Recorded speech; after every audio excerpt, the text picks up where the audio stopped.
Estudiantes del sexto de secundaria, hoy vamos a hablar un poco acerca del sistema de coordenadas polares.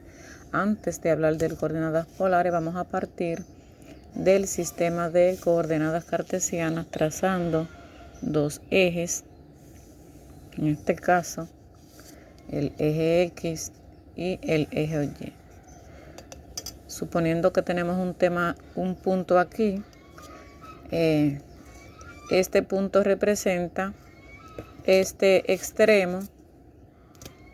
Si trazamos un punto aquí, desde este punto hasta un extremo del eje, este punto va a representar la distancia desde el origen hasta este punto y vamos a ponerle coordenada X.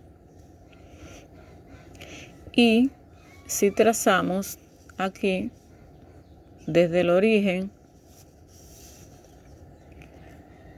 desde el punto, una línea recta que choca al eje Y, a este punto de aquí nos va a dar una distancia que es desde el origen hasta el punto. Entonces esta distancia le vamos a llamar Y. De tal manera que este punto representa las coordenadas X, Y. Bien. Si trazamos una línea recta desde el origen hasta este punto,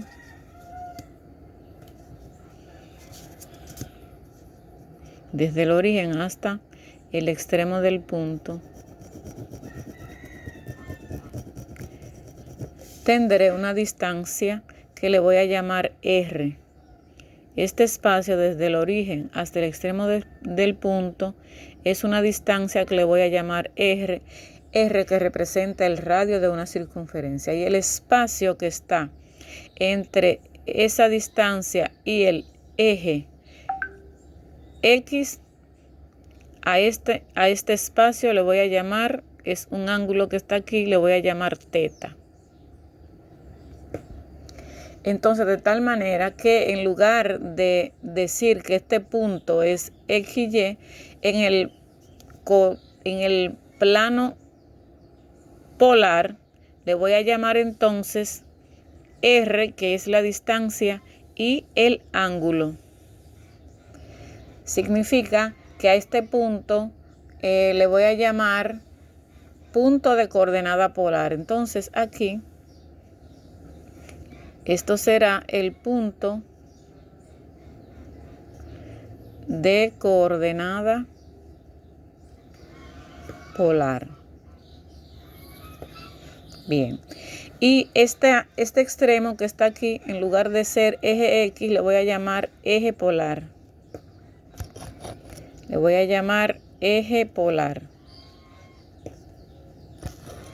Y este punto de aquí, que es el origen, le voy a llamar polo. Le vamos a llamar polo. De tal manera entonces que en el sistema de coordenada polar tenemos varios elementos, que es esta eje de aquí que le llamo eje polar, este punto de aquí que le llamo punto de coordenada polar, que tiene dos ordenadas, que sería la R, que representa el radio, y θ, que representa el ángulo, que es este espacio de aquí, y aquí el origen, que le llamo polo. De tal manera que esos son los elementos que vamos a utilizar y las palabras que vamos a utilizar para tratar el tema sobre el sistema de coordenadas polar. ¿Cuáles son los elementos importantes a tomar en cuenta para ubicar un punto en el eje de coordenada polar que nos den una distancia y nos den un ángulo? Entonces, más adelante vamos a ver cómo encontrar la distancia y el ángulo en caso de que nos den un par ordenado, o al revés. Si nos dan un par ordenado, hallar la distancia y el ángulo. Así que espero que le haya gustado el video.